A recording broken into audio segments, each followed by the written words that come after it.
A most important and intriguing exercise for the students of organic chemistry is the experiment of separating a binary mixture. This experiment not only builds understanding about varied nature of the organic compounds, but also helps comprehending their behavior in applied experimental conditions. It gives us an idea of what conditions to apply to which type of compound. The knowledge comes handy to succeed in several scientific fields as analytical chemistry, biochemistry, forensic science, material science, petrochemical engineering, medicine and pharmacology, of course, and many other scientific fields. Learning to separate is the first step taken towards success in these fields.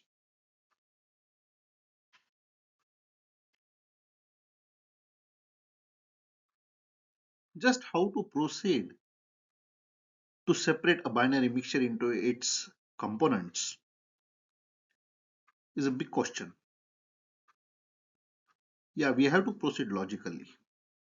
Logic means whatever knowledge we gather during the experimentation from our observations, or vice versa. Progressing step by step will build a logic. We'll accumulate some observations, some inferences. One by one, the steps fall in place. We get assistance from our observations and inferences. And if we apply logic at every step, we definitely succeed in learning, in gathering a lot of information regarding the mixture, regarding the components of the mixture.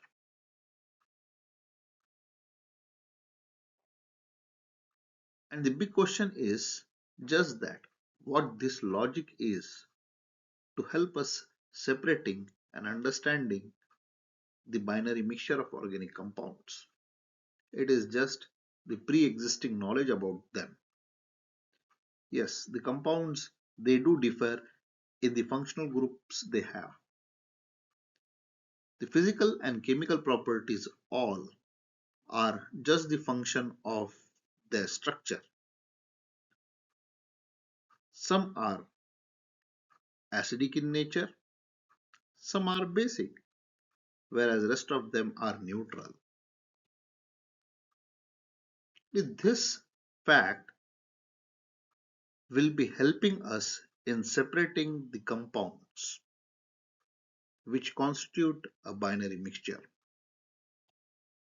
These steps which are to be taken logically one by one, they are the very first thing is to mix the sample thoroughly so that each aliquot withdrawn from the sample for a test should represent the whole lot, should represent both the compounds equally. Second is to prepare its Lasagna solution. Now, why to prepare this solution?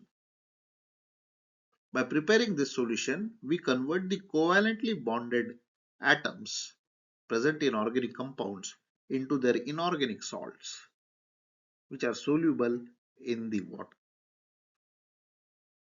The aqueous solution can now be tested for the presence of nitrogen, sulfur, and any of the halogen atoms present in the mixture as a whole. Or else, the same test will indicate whether any of these elements are absent. This single step provides us three advantages. The first, it gives us an idea about the nature of both the compounds. Second, it guides us for the path to be taken for separating them. Third, if all these atoms are found to be absent, it saves us a lot of effort which we will have to take later for testing their presence.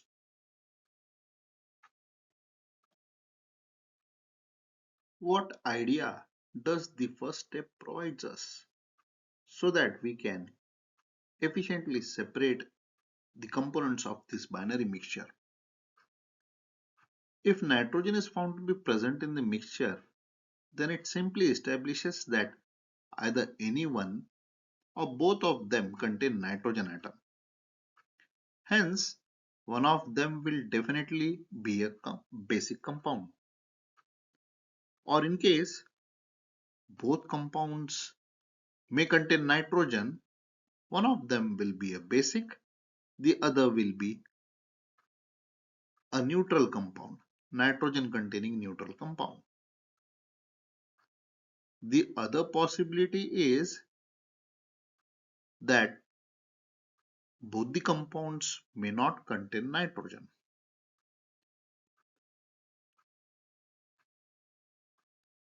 What is the idea derived from this?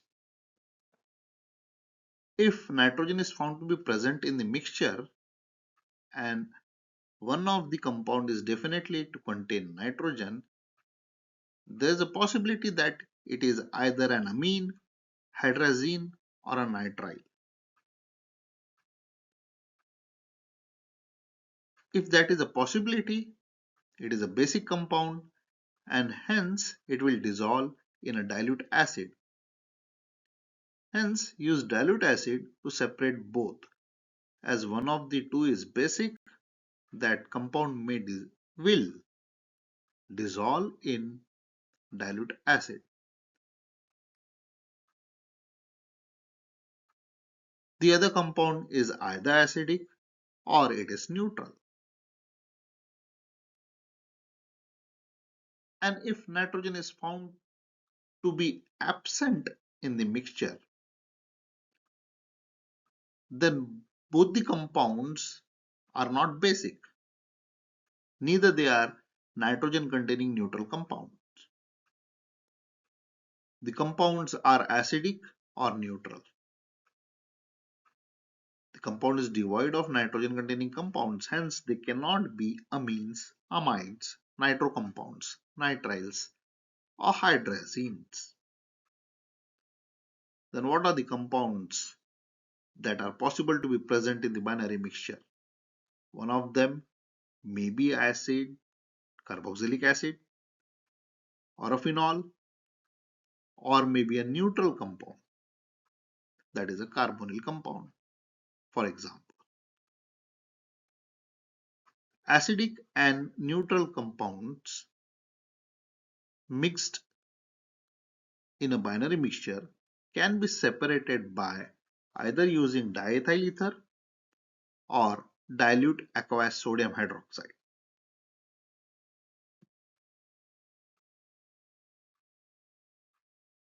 Next time when we meet, I will demonstrate how to separate a binary mixture.